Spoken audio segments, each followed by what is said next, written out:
The sound of bone hitting solid oak is a sickening, dull thud that echoes through the silence of the high-end cafe. 1, 2, 3 times. The young waitress doesn't even have the breath left to scream. Her face, once bright with a professional smile, is now a mask of crimson and pain, her blood mingling with the spilled caramel macchiato that drips slowly off the edge of the table. The air in the room feels heavy, suffocating, as if the oxygen itself has been sucked out by the sheer brutality of the moment. It wasn't just an assault.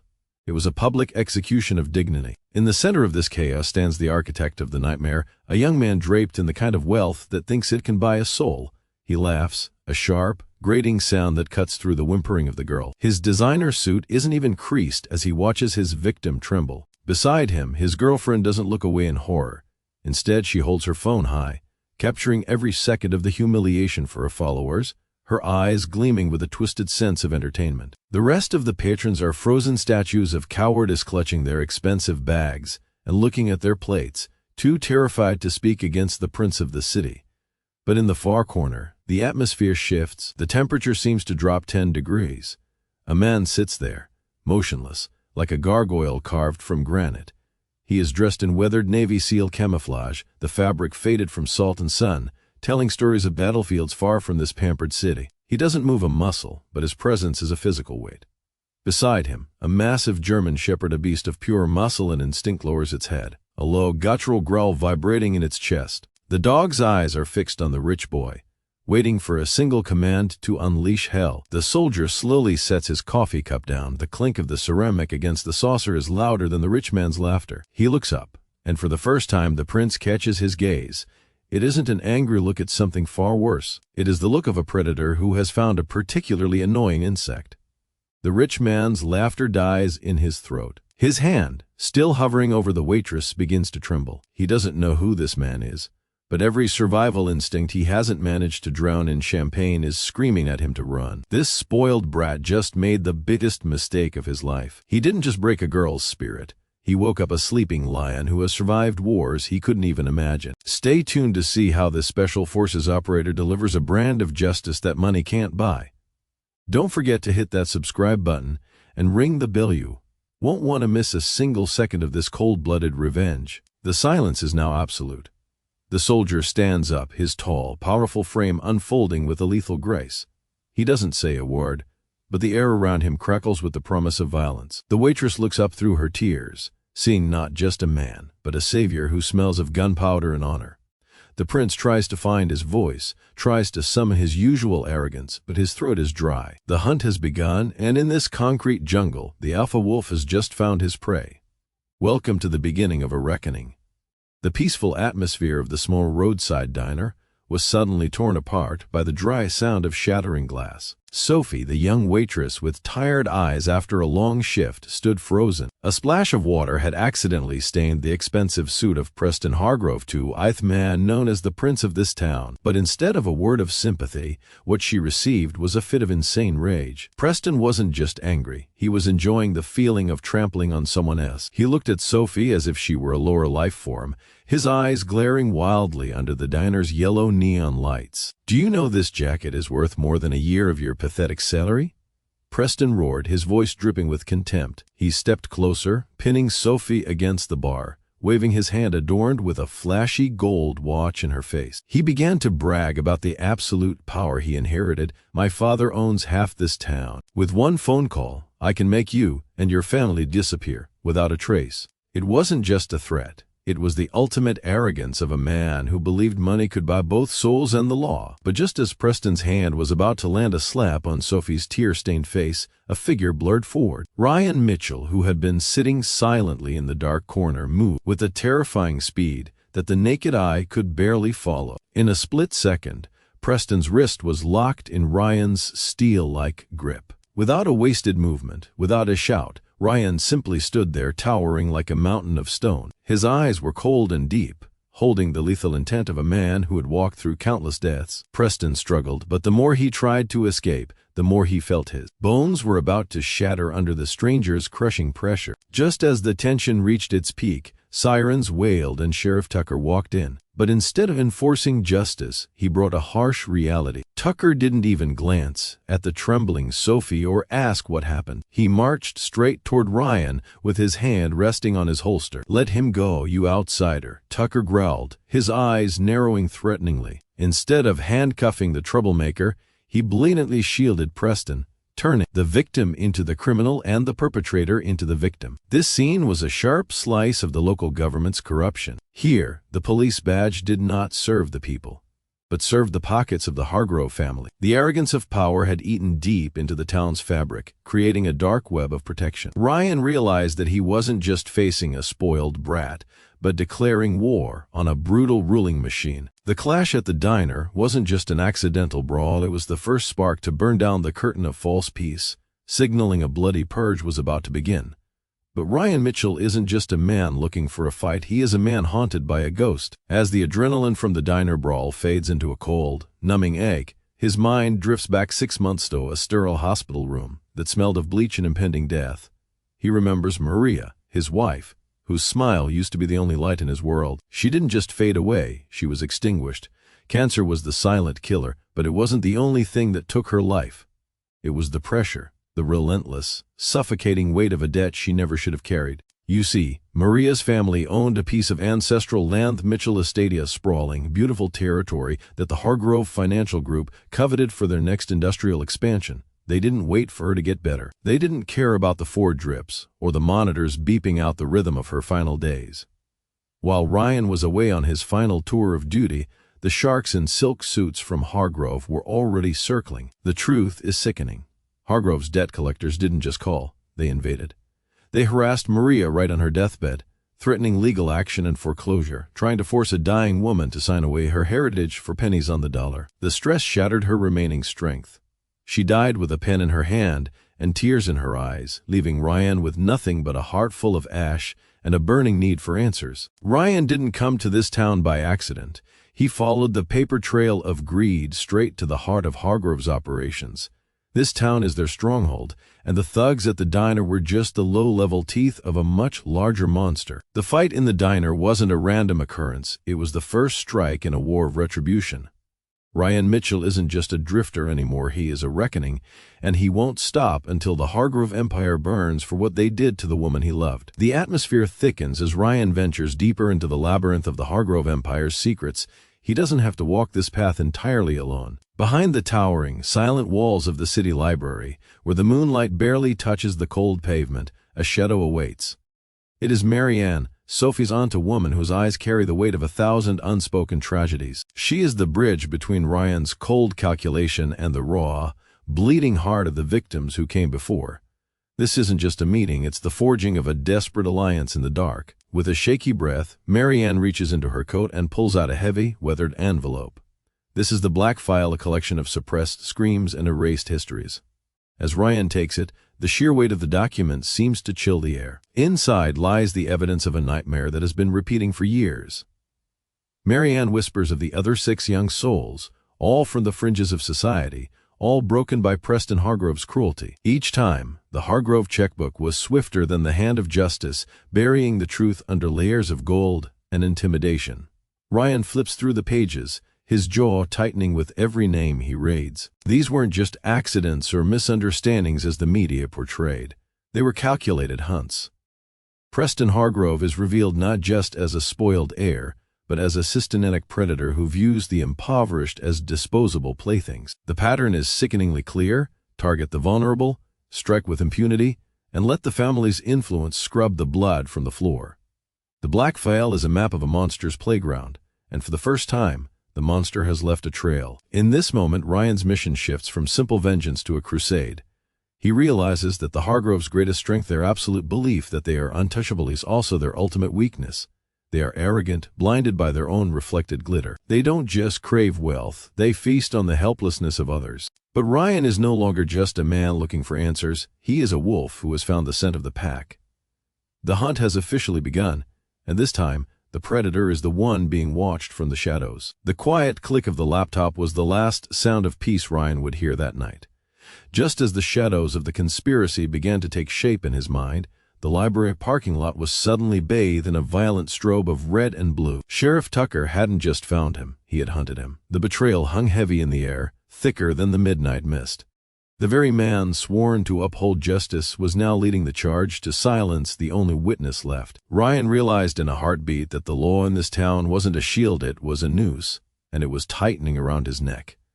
But you don't corner a Navy SEAL and expect him to go quietly. Ryan slammed the car into gear, the engine roaring like a caged beast, suddenly unleashed. What followed was a high-octane dance with death. He drove with a cold, calculated precision that left the local deputies eating dust and shattered pine needles. Navigating by instinct and the pale silver of the moon, Ryan cut his headlights, turning his vehicle into a ghost in the woods. He used the terrain like a weapon, weaving through narrow logging trails where the heavy police cruisers feared to tread. In the darkness, the predator had become the prey, and the prey was far more dangerous than the hunters could ever imagine. The roar of the chase eventually bled into the rhythmic silence of the marshlands. Ryan found refuge in a skeletal fishing shack, a place forgotten by time and maps. Inside, the air was thick with the scent of salt and old wood. As he sat in the amber glow of a dying lantern, the adrenaline began to recede, replaced by a cold, hard clarity. He stripped his gear, his movements mechanical and efficient. He was alone, outgunned, and branded a fugitive in his own home. But as he looked at the scars on his hands, he remembered that he had survived much worse than a corrupt sheriff in the middle of nowhere. Suddenly, the silence was shattered by the buzz of his burner phone. A message from Sophie flashed across the screen. A digital lifeline in the void. I can't stay quiet anymore. They're coming for me too. Please help. The stakes had just shifted. It was no longer just about Ryan's survival, or the secrets buried in the town's history. Sophie had broken her silence, and in doing so, she had painted a target on her back. Ryan stared at the glowing screen, his jaw tightening. The conspiracy had tried to bury him, but they had only succeeded in giving a warrior a reason to fight. The night was far from over, and the real war was only just beginning. The weight of the world felt heavier than ever on Ryan's shoulders. With Sophie's mother's life-saving insulin cruelly confiscated by corrupt officers, time was a luxury he didn't have. Desperate and running out of options, he finds himself in a quiet, dust-moated pharmacy on the edge of town. Here, he meets Earl Dawkins. Earl isn't just a man behind a counter. He is a survivor of the jungles of Vietnam. A man who carries the same invisible scars that Ryan does. One look into Ryan's eyes, the 1,000-yard stare of a soldier who has seen too much, and Earl knows this isn't a typical customer. He sees a brother in arms pushed to the brink by a system that has failed them both. Without a word of judgment, Earl reaches into the back of his stock. He knows the legal risks, the potential loss of his license, and the heat it could bring from the very police who stole the medicine in the first place. But to Earl, the code of the soldier transcends the laws of a corrupt city. He hands over the insulin, a small vial of liquid gold that represents Sophie's mother's survival. This act of defiance isn't just about medicine, it's a declaration that Ryan is no longer fighting this war alone. The bond between the old veteran and the young soldier is forged in that silent exchange, a bridge built across generations of sacrifice and neglected service. But Earl provides more than just medicine. He provides the keys to the kingdom. He reveals that his nephew once worked as a security guard at the Hargrove headquarters, the Ivory Tower, where the architects of Ryan's misery reside. From a hidden safe, Earl pulls out a set of detailed blueprints and security schematics. These aren't just drawings, they are a map of the enemy's heart. Earl points out the blind spots in the camera loops, the ventilation shafts that bypass biometric scanners, and the specific shift changes where the guard's vigilance wavers. He hands Ryan the tactical advantage he so desperately needed, turning a suicide mission into a calculated strike. In this quiet moment of preparation, the narrative shifts from a man running for his life to a hunter preparing his trap. The scene highlights a profound theme, the brotherhood of those who have been discarded by the society they once protected. Earl Dawkins sees in Ryan the fire he once had, and Ryan sees in Earl the dignity that the world tried to strip away. With the medicine secured and the map to Hargrove's downfall in his hands, Ryan's resolve hardens into steel. The cogs of retribution are finally in motion, and for the first time, the powerful men in their high offices have a reason to be afraid. The Veterans Alliance has turned the tide. Just when we thought the truth was within reach, the darkness struck back with a terrifying ruthlessness. They didn't just want the evidence, they wanted to erase everyone associated with it. In the dead of night, A deafening explosion shattered the silence of the suburbs. Mary Ann's house, once a sanctuary of secrets, was transformed into a towering inferno. The orange glow of the fire painted a hellish scene against the night sky, as the villains attempted to incinerate the past and bury their crimes under a mountain of ash. The scene at the hospital was a harrowing sight that would haunt anyone's dreams. Mary Ann was rushed into the emergency room, her body broken and scorched by the flames. She was hovering on the thin line between life and death, her breathing shallow and mechanical behind an oxygen mask. The villains thought they had finished her, that their fire had consumed everything she worked for. But they made one fatal mistake. They underestimated the sheer, unyielding will of a woman who had nothing left to lose but her dignity. Even as she slipped into a deep, trauma-induced coma, Mary Ann's hand remained clenched in a death grip. When the nurses tried to clean her wounds, they discovered what she had been protecting through the smoke and the heat. There, pressed against her blistered palm, was a small, charred USB drive. It was the holy grail of their investigation, the digital heartbeat of the conspiracy. She had crawled through a literal hell to save this piece of plastic and silicon, proving that while they could burn her house, they could never extinguish her resolve. Standing in the sterile, cold hallway of the hospital, Ryan looked through the glass partition at his fallen ally. The sight of Mary Ann broken, burnt, and fighting for every breath caused something inside him to finally snap. The restraint he had practiced, the belief in the system and the law, evaporated like mist in a furnace. His eyes, usually filled with strategic calculation, now burned with a cold, predatory fire. The man who stood there was no longer a seeker of justice, he had become an instrument of vengeance. The air around Ryan seemed to drop in temperature as he turned his back on the hospital lights and stepped into the pouring rain. The time for talking was over. The time for gathering evidence through proper channels had ended the moment they touched a hair on Mary Ann's head. He was now entering war mode, a state of mind where mercy is a foreign concept and morality is secondary to results. As he disappeared into the shadows of the city, one thing was certain: those who lit the fire were about to find out that Ryan was the real conflagration they should have feared. Just when Ryan thought he was fighting a localized war against a corrupt family, the shadows began to whisper a much darker secret. Driven to the edge, Ryan reaches out to a contact he never thought he'd need, the FBI. In the cold, suffocating silence of a rainy night, he meets Agent Diana Cross. But this isn't a meeting for protection, it's an awakening. Diana looks at him not with pity, but with a grim understanding that chills Ryan to his very core. The battle he's been fighting isn't just about pride or a piece of dirt, it's about a conspiracy that reaches into the upper echelons of power. Diana drops a bombshell that shatters Ryan's world for the second time. Maria, his beloved wife, wasn't just an innocent victim caught in the crossfire of a greedy family. She was a key federal witness. Before her accident, Maria had been working secretly with the FBI, documenting the Hargrove family's illegal expansions. She wasn't just a gardener or a housewife, she was a silent warrior, trying to protect their home from a monster she knew was coming. Ryan realizes with a stabbing pain that the woman he loved had been carrying a weight he never shared, a burden that ultimately cost her life.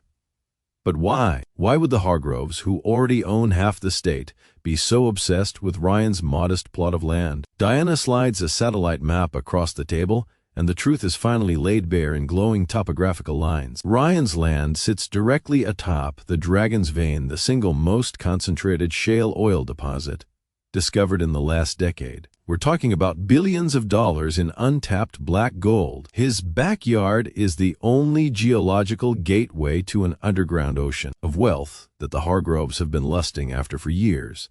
The realization hits Ryan like a physical blow to the chest. The Hargroves didn't just want his land, they needed it to cement their empire for the next century. And Maria, she was the only one who stood in their way with enough evidence to bury them. They didn't kill her out of spite. They killed her for profit.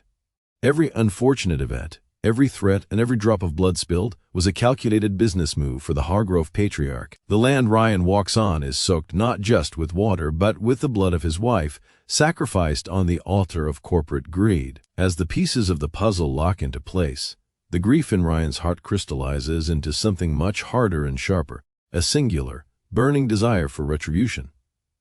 He isn't just a man defending his home anymore. He's the widower of a federal witness, standing on a gold mine that his enemies would burn the world to possess. The FBI wants a case. But Ryan wants justice that doesn't come in a courtroom. The Hargroves think they are fighting for billions, but they are about to find out that a man with nothing left to lose is the most expensive enemy they will ever face. 8 a.m., the precise moment the world changed. The heavy silence of the morning is shattered not by the city's usual hum, but by the rhythmic, thunderous thumping of rotor blades. This isn't just a raid, it's a surgical strike against a cancer that has plagued the city for decades. The sky turns dark with the shadows of FBI helicopters, a steel net closing in on the Hargrove Empire from every direction. For years, they built their fortress on a foundation of lies and blood, believing they were untouchable behind their walls of glass and gold. But today, the wind carries the cold, sharp scent of iron and long overdue reckoning. The strike is simultaneous and merciless, hitting 3 nerve centers of corruption at once. At the local precinct, the very men who wore badges to shield criminals find themselves staring down the barrels of federal rifles. The air is thick with the sound of snapping handcuffs and the shouting of orders. In the hallowed hallways of the Hargrove building, high-ranking executivesmen who once dictated the fate of thousands with a flick of a pen are forced onto their knees. Their expensive Italian suits are stained by the cold marble floor of reality, their arrogance evaporating as they realize their influence has finally run dry. The heart of the rot, however, is at the Hargrove mansion. The iron gates, once a symbol of absolute power and exclusion, are torn off their hinges. The patriarch of the family, a man who considered himself a god among mortals, is dragged out into the morning light. Dressed in a silk robe that now looks like a shroud, his hands are bound in steel. There is no dignity in his fall. Only the raw, naked terror of a predator who has become the prey. The mask of invincibility has finally shattered, revealing nothing but a trembling old man who realized too late that no amount of wealth can bribe the hand of true justice. Watching from a distant rooftop, Ryan stands as a silent sentinel over the unfolding chaos. He doesn't cheer, and he doesn't seek the spotlight. While the news cameras rush to capture the faces of the fallen, Ryan remains in the shadows where he has lived for so long. He doesn't need the fame, the headlines, or the gratitude of the masses. He only needed to see the scales balance. As the sirens wail and the Hargrove Empire crumbles into the dust of history, a profound weight lifts from his soul. The debt is paid. The hunt is over. Justice isn't just a concept anymore, it's the cold, brilliant reality of the morning sun. The air at the private pier is thick with the scent of salt and desperation. Preston Jr., once the arrogant prince of the city, has finally been stripped of his crown. With his empire crumbling and the law closing in, he has resorted to the most cowardly act imaginable. He has kidnapped Sophie's mother, using her as a human shield to buy his passage out of the country. As he drags the frail woman onto his father's massive yacht, the sovereign, his eyes are no longer filled with malice, they are filled with the frantic, wide-eyed terror of a cornered animal who knows the end is near. But Ryan is not far behind. He stands on the edge of the pier, a silent shadow against the backdrop of the churning black ocean. There are no sirens, no backup, and no negotiations. For Ryan, this isn't just a mission anymore, it's a reckoning. Every step he takes toward the yacht vibrates with a cold, calculated fury. He knows that a man with nothing left to lose is the most dangerous kind of enemy. But Preston Jr. is about to learn that Ryan is the very thing that nightmares are made of. The yacht's engines roar to life, a low hum that vibrates through the deck as it begins to drift away from the safety of the shore. Inside the opulent main cabin, surrounded by gold-leafed furniture and expensive champagne, the atmosphere is suffocating. Preston Jr. paces like a caged beast, his hand trembling as he grips a silver-plated pistol. He thinks the vastness of the ocean will save him, but he fails to realize that he hasn't escaped into the sea. He has trapped himself in a floating coffin with a predator who doesn't know the meaning of mercy. "Stay back. I'll do it, Ryan. I swear I'll do it." Preston screams into the void, his voice cracking with a mixture of rage and pathetic fear. He presses the cold barrel of the gun against the elderly woman's temple. Sophie's mother is silent, her eyes closed in prayer, her dignity a sharp contrast to Preston's spiraling insanity. He is a man who has lived his entire life behind the shield of his father's wealth, and now that the shield is shattered, there's nothing left inside him but a hollow, trembling coward. Ryan emerges from the shadows of the hallway, his footsteps silent on the plush carpet. He doesn't raise a weapon. He doesn't shout. He simply watches Preston with a gaze so cold it seems to freeze the very air in the room. This is the psychological endgame. Ryan begins to speak, his voice a low, rhythmic growl that cuts through Preston's hysterics. He dismantles Preston's ego piece by piece, reminding him that without his name, without his money, he is nothing but a small, frightened boy playing with a toy he doesn't understand. The tension is a physical weight, stretching until it's ready to snap. Preston's finger twitches on the trigger. He wants to pull it, to end the pressure, to prove he still has power. But as he looks into Ryan's eyes, he sees the reflection of his own insignificance. The young master facade has completely evaporated, leaving behind a broken shell of a man. The luxury yacht, once a symbol of his ultimate status, has become the stage for his final, pathetic breakdown as the hunter finally closes the distance. The house of cards built on blood and greed finally came crashing down. As the sirens wailed through the night, the once untouchable Preston Jr. was dragged out in handcuffs, his face a mask of cowardice and disbelief. Gone was the arrogant heir who thought he could buy his way out of murder. In his place was a broken man facing the cold reality of a life behind bars. The reign of terror that had gripped the town for decades was over in a single, rain-drenched night of justice. But the tragedy for the Hargrove family didn't end with an arrest. Preston Sr., the patriarch who had orchestrated a legacy of corruption, couldn't survive the shame of his empire's collapse. Within the cold, sterile walls of his prison cell, his heart hardened by years of cruelty finally gave out. He died alone in the dark, a king without a kingdom, leaving behind nothing but a name synonymous with villainy. It was a poetic, if lonely, end for a man who believed he was a god among men. And then there was Sheriff Tucker, the man who had traded his soul and his badge for Hargrove's gold. The scales of justice, though slow, eventually balanced out. Stripped of his authority and his dignity, Tucker was sentenced to 12 long years in federal prison. The very cells he once used to intimidate the innocent would now be his home, a constant reminder of the oath he betrayed and the lives he helped destroy. Amidst the ruins of the Hargrove legacy, a new life began to bloom for the survivors. Sophie and her mother, finally liberated from the suffocating fear that had haunted them, found peace in the quiet corners of their home. The shadows that once loomed over their lives had vanished, replaced by the warmth of a sun that felt brighter than ever before. They were no longer victims, they were survivors, free to breathe the air of the town that no longer belonged to the wicked. As for Ryan, the weight of the world seemed to lift from his shoulders as he looked out over the sprawling acres of the estate. This wasn't just land. It was Maria's dream, a sacred promise he had finally fulfilled. He officially took over the management of his late wife's property, ensuring that the soil would now grow life instead of burying secrets. Standing there at the edge of the horizon, Ryan knew that while he couldn't bring Maria back, he had honored her memory by turning a place of tragedy into a sanctuary of hope. The empire of the Hargroves was dead, but the legacy of the land was just beginning. After the dust of vengeance finally settled, the silence on Ryan's farm no longer felt like a heavy, suffocating void. It felt like a fresh breath of life. The fortress that once served as his tactical base, a place built on paranoia and the cold steel of weaponry, was being dismantled and rebuilt. Ryan realized that while he had survived the war, his soul was still trapped in the trenches. He needed a new mission, one that didn't involve pulling a trigger, but rather pulling people back from the edge of despair. He looked at his vast, rolling acres and saw more than just land. He saw a sanctuary for the broken. This was the birth of the Warrior Canine Project.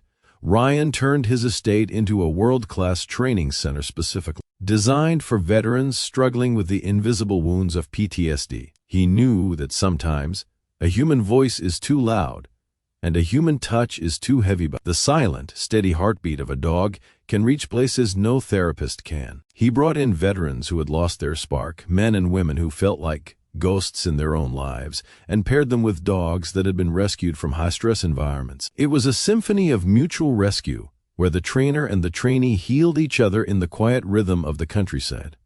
At the center of this transformation was Ghost. The dog who had once been Ryan's only reason to keep fighting had now become the senior instructor of the farm.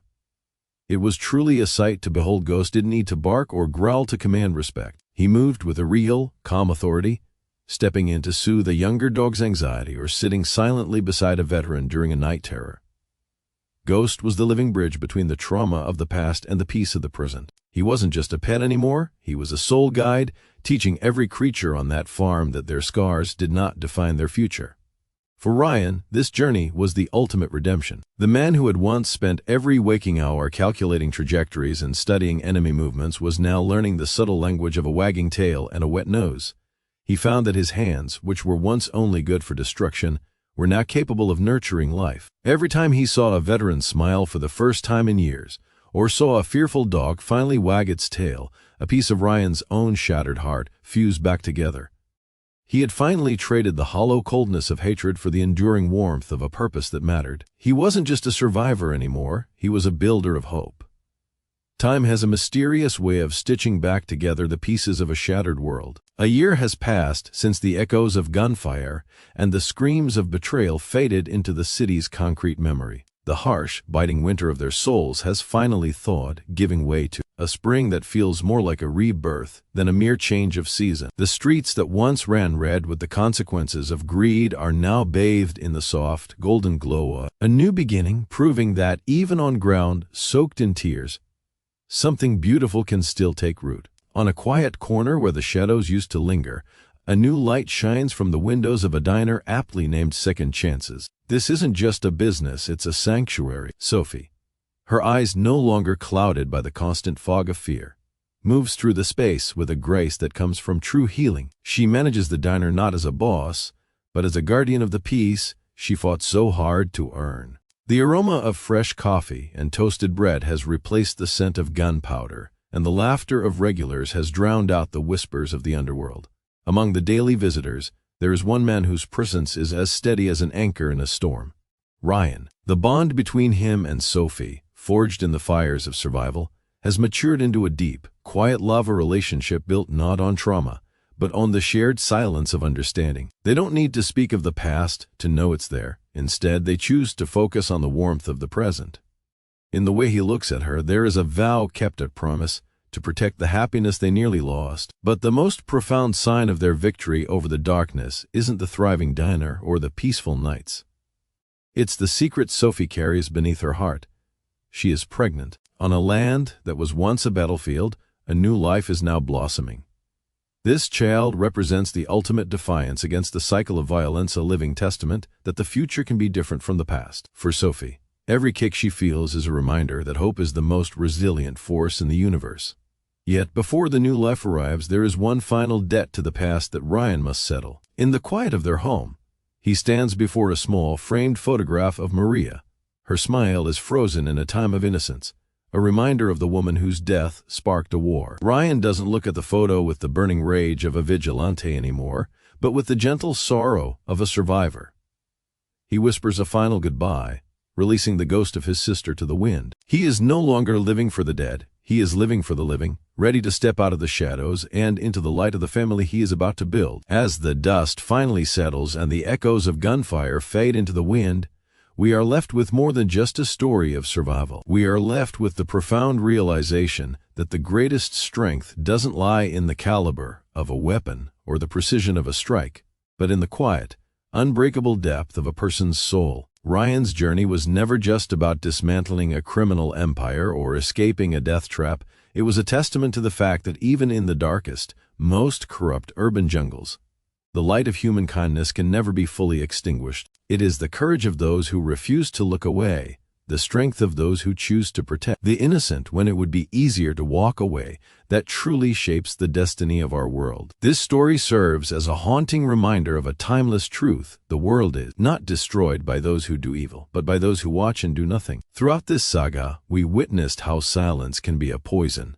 allowing shadows to grow until they swallow everything whole. But we also saw how a single voice, a single act of defiance from an ordinary man, can shatter the chains of oppression. Ryan reminded us that being good is not a passive state of existence, it is an active, often painful commitment to justice. He showed us that when ordinary people find the extraordinary courage to stand up, the foundations of evil begin to crumble. As we close the final chapter of this epic journey, I want to leave you with a question to carry in your heart. What would you have done in Ryan's shoes? In a world that often demands we mind our own business and stay in the shadows, would you have the heart to step into the fire for a stranger? Ryan's path was bloodied, and his sacrifices were immense, but he walked away with his humanity intact, a prize far more valuable than any victory. His story is a mirror, reflecting our own potential for bravery in our everyday lives. Thank you so much for following this intense series from beginning to end. Your support and engagement are what keep these stories alive. What did you think of Ryan's final choice? Was the price he paid worth the justice he found? Drop your thoughts and emotions in the comments below. We read every single one of them. If you felt the pulse of this story, don't forget to hit that like button and subscribe to join our community of story seekers. Until our next journey into the heart of the shadows, stay brave, stay kind, and I will see you in the next video. Goodbye for now.